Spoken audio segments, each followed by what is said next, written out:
Hi everybody, welcome back to Fresh Outlook. I'm TWB. So Bruce Springsteen and George Clooney support Obama, Clint Eastwood and Hulk Hogan support Romney. P.S. There are also rumors that Lindsay Lohan has jumped on board the Romney train, but she keeps flip-flopping. Sound familiar? Remind you of anyone? So the question is, can your favorite celebrity endorsements, spoofs, and parodies really influence you at the polls? Take a look. With November 6 almost here, politics are on almost everyone's mind. But that also includes some of the biggest names in Hollywood. From rock stars performing at rallies to actors hosting fundraisers, the time is ripe for celebrities to throw in their 2 cents on who they think should hold the Oval Office. How do you handle promises that you made when you were running for election? And how do you Wherever you look, these stars seem to catch the public eye, where the line between backing one side and protesting another can get blurry. If Romney has his way. Shows like Saturday Night Live and The Tonight Show have made institutions of spoofing both candidates and pundits over the years. I'm a manager at Burger King. And where were you 4 years ago? Probably working the counter, right? I was a vice president for Bank of America. And no matter how serious the politics get, in the end, Americans are more than willing to have a little fun along the way. You know, I'm watching Breaking Amish. Should I flip over? Good stuff, good stuff. I could watch that all day. Sometimes I do. So the question is, panel, come on, do these celebrity endorsements, let's start with that, like Bruce Springsteen and the like, do they really impact us? Let me just say, Clint Eastwood at the convention.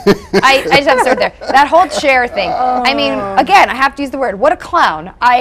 I just couldn't believe that that they allowed this to happen. And really, if I'm a Republican, this was what my party allowed to go on television. Right. I mean, my head was spinning. Like, is this for real right now? I mean, how do you let that happen? It was unscripted. They didn't clearly. They just kind of launched into a ridiculous. They thought he was actually going to use the chair to sit in it, but it was really disrespectful. What else will be unprepared with Romney? I mean, come on, it was disrespectful. Yeah, and I think on so it many put levels. a bad sort of spin on the entire convention. Putting it mildly. He wasn't vetted.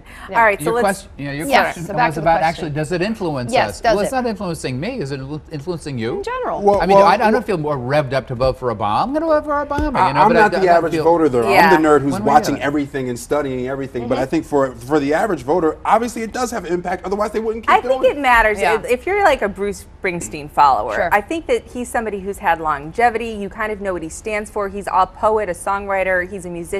He's been around. He's lived. He knows. If you're in that generation, if you have and so he has this huge following, and very loyal. And Yes, also, yes. so conversely, so I think that people trust in him and have a bond with him that you don't just have with someone. For example, like Stacey Dash, who is a person that you probably don't even know, She's from who is in Clueless. Clueless, who is the African American in Clueless, and she I liked her in that movie. She backed Mitt Romney recently, and a lot of people, said, "Well, why do we care? She got death She's threats. black. She should have backed surprised Obama." Yeah, on The View, bottom they were line is talking she's about free to back whoever she wants, but people don't care because she's not really relevant and at the top of people's mindset anymore. So a celebrity like that, no, I don't think it matters. Somebody like Bruce Springsteen, I think it very much But you'll does. notice, though, I mean, I think what we first need to say is, I don't think in terms of singers as well, they're not really backing candidates this time around. They're backing issues. You don't see James Taylor. I mean, there are a lot of other people that I think in the last campaign did. I think Bruce Springsteen actually I had a quote back in the office. I'm so glad I left it there.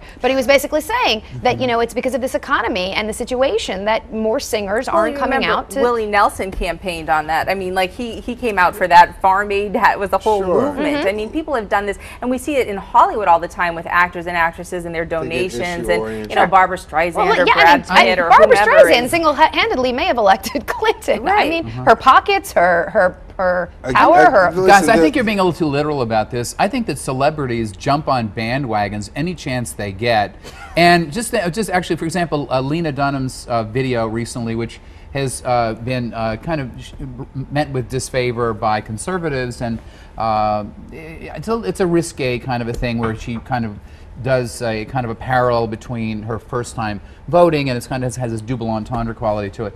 But I think that she happened to have been, by the way, if you've seen her show, there wasn't one African American on the first, got some complaints about that for the first season of her program, and all of a sudden she's backing See, I'm sorry to Obama interrupt you, but see, what I want to say is then when you have shows where the cast is African American, how come no one calls up and goes, I didn't see one Caucasian person on That's that another set? show and another question. Well, because if you we're mixing too many things here. Sure. The reason why they complain that no women of color were on Girls is because of where it is. It's in New York City. In Brooklyn. To not have any women of color Brooklyn. is strange. But also the reason why you don't get that for like silly Tyler Perry shows is because there's so few black people on TV to begin with. And so if it was better dispersed, you might be able to have a different conversation. The point I was trying to make is that actually Lena Dunham coming out with a political advertisement probably has more to do with her handlers telling her that she'd better jump in on one side or another, rather than her really the wellspring of her beliefs. She's the executive producer, writer, and director of her own show. She's an autonomous figure. I think, and the character she plays in the ad is very consistent with her acting chops. Not on Girls because she's much more demure on Girls, but in other things, in drama, and other things she's done, it's consistent with that. I asked, was she naked? Because she's always naked. She wasn't naked, but it was a sexually figurative kind of ad. I think that people are responding to it negatively because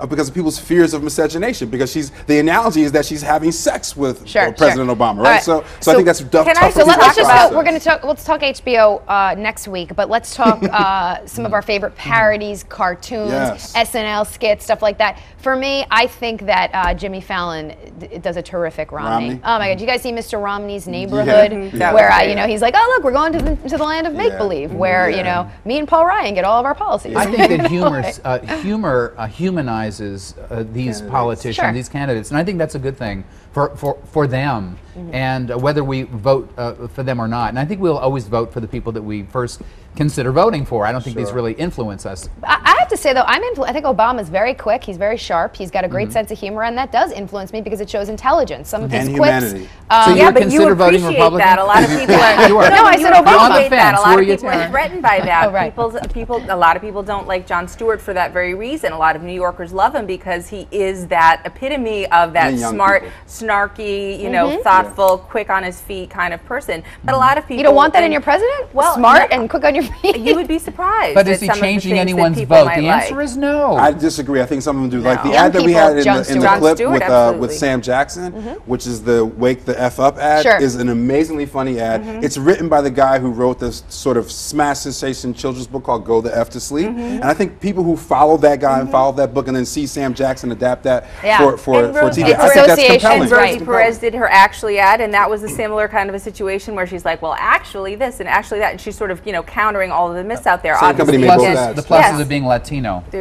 Well, I mean, she's obviously speaking on behalf of a certain pocket of potential voters. But the Latino vote is already in Obama's pocket. Who's that really going to be influencing? I really want to hold my position on this one right here. He's up. You really think this really makes a big difference? Yeah, because remember, he doesn't have 100% of the Latino vote. Remember, these guys are 78%. When Romney appeared on a Latin TV station, did he really put on more makeup to appear darker? It looked that way to me. It was a wrong shade. I don't know if it was more. I hope a makeup artist inspired that day because natural that's skin tone. Did you guys? So let's talk about Donald Trump. Speaking of celebrity endorsements and funny. Oh boy, here we go. Did you see Obama? Did you see Obama and Leno responding? Oh yeah, he's just angry from when we used to hang out in Kenya. Which is a great response. That was awesome. I mean, he's got good writers and he's got a good delivery. But we should not be talking about Obama. No, what's that? This would make you decide to vote for Obama. That's the reason I'm voting for him. It was that joke. We should be talking about Murdoch in Indiana and that craziness. Yeah, let's bring that up. Well, I'm just saying, I mean, you have a serious Senate race going on in Indiana, and he's talking about whether or not God intended there to be conception if and when a woman is raped. And, that really, like, that's the conversation on top of Aiken's conversations. And he's pretty much aligned with sort of, Paul Ryan's policies as well on this issue. Pretty much. It gets, well, right? Yes, I mean, he like, is. There's not. And Romney is the only taped commercial that he did was for this Murdoch guy. Yeah. The only one he did to try to get him elected, where you see Romney and he's endorsing him. So you got to question whether or not these are people that really have the women's back or not. I don't think so. They don't. These guys are trying to roll it back about 50 years. Yeah. But these are people who are going for a certain demographic, a certain piece of the vote. Yeah, and but that's how they're going about doing that. At the end of the day, it's certainly not you or even me. But on the other hand, there's a group that actually loves to hear that conservative view on rape and pregnancy. Fine, but I want that group to stop trying to impose their religious beliefs on the American people. Yeah, I mean, everyone has an agenda, James. Sure. But my agenda is when freedom you start of village. implying that rape is okay, what a then that's a big issue. Yeah. But the reason why they're implying that is based on their religious beliefs, which is life begins at conception, and it doesn't matter how that happens. But again, you guys, this is supposed to be a light and third and final. The only joke I could see that I've seen Romney mention, they were at that big gala dinner in New York City last week, and he said something like, "Oh, it's nice to see all of you here dressed up in tuxedos and ball gowns the way we wear this around our house. The way me and my wife walk around our house." So he's poking fun of himself. Again, not that funny. Again, intelligence is a sign of humor. He had a couple of humor is a sign of intelligence. At that dinner with Dolan, with Cardinal Dolan in New York. He was there with Barack Obama, with the president. I mean, he had a couple of good singers there. I personally think, to give Romney his due, he has done very well in these debates. I have found myself softening toward him extremely. Toward who? Wow. Toward Romney. Oh, that's what I thought you said. No, what I'm saying is, no. I mean, honestly, like, he's not my favorite person in the world, but I do believe that he performed extremely well. Sure, he's a good speaker. No, and he truly did, come across as somebody who's... I don't know that it's studied. Glimpses. All I'm saying is that I think that he softened his persona with some jokes, with some of his, candor about certain things. Do I think that he's actually the best person to be suited to lead this country? Absolutely not. Yeah. Let's talk about Meatloaf, one of my favorite foods. Not one of my favorite singers. However, did you see him on The Celebrity Apprentice? Oh my goodness. What a lunatic. Anyway, he's come out supporting Romney. Yeah, Meatloaf and Romney. Again, I don't know what he gets together? out of this, and just the way that Meatloaf looked and the way that he sounded. I mean, it's like the Clint Eastwood moment. If you're going to have celebrity endorsements, it needs to be controlled and contained. I don't think Meatloaf really represents that, and nor do I know who's really going to follow me. That's irrelevant. Hulk Hogan, Who are Meatloaf's people at this point? Yeah, that's a good question. I don't know. That's irrelevant. He was on The Celebrity Apprentice. Donald Trump, actually, Meatloaf. Maybe that was maybe Donald Trump put him up to it. What do you think of Donald Trump's outpouring of I think that we need to stop paying attention to Donald Trump. I think that he is addicted to the kind of attention that he gets from this kind of stuff. At this point, it's beyond disrespectful. It just seems even Barbara Walters, his friend on The View, told him to zip it. Okay, so there you go. But he never is. He's a media hound. He's trying to get the attention and try to get the cameras. Why shouldn't he? Do you think anyone's really influenced by Trump? Not really. Wait a second. There are a lot of folk who believe what Trump believes, which is that Obama is not American, that he's born someplace else. But they already believe that. They're not going to be swayed. They're already voting. They're not going to be swayed, but those folk that he's speaking to get more energetic and enthusiastic, and that's important in this election. And give more money. They give more money, and they get more people to get out. Any other outstanding cartoons, ads, parodies that have stuck out? You guys see that Howard Dean on YouTube when he sort of went ballistic? Was talking about, we're going to take this state, that state, that state. We're going to take the White House. His real life debacle in the 2000 campaign. But I think I love the SNL stuff that they've been doing. Those parodies are really great. They're going to last a long time, I think. And again, and I love the dinner with the Cardinal and the whole I forget the name of the Catholic organization, because what that does is humanizes the candidates. It also diffuses. We get pumped up about the process. And people get really nasty sometimes, so we need the comedy to diffuse. So it's important to add some levity to the campaign season. And also some respect. I mean, they broke bread together, and regardless of whatever their personal religion is, they can all still come together and do that. And I think that that's important, because regardless, we're going to have to unify when this whole election is over in some way, shape, or form. And we're all going to be here in this United States, and we're going to need to be at a certain level. Regardless of who is the president. One word, strategery. And I'm my favorite lockbox. Remember that? That was hilarious. I'm the decider. I think we got to wrap up. Are we out of time?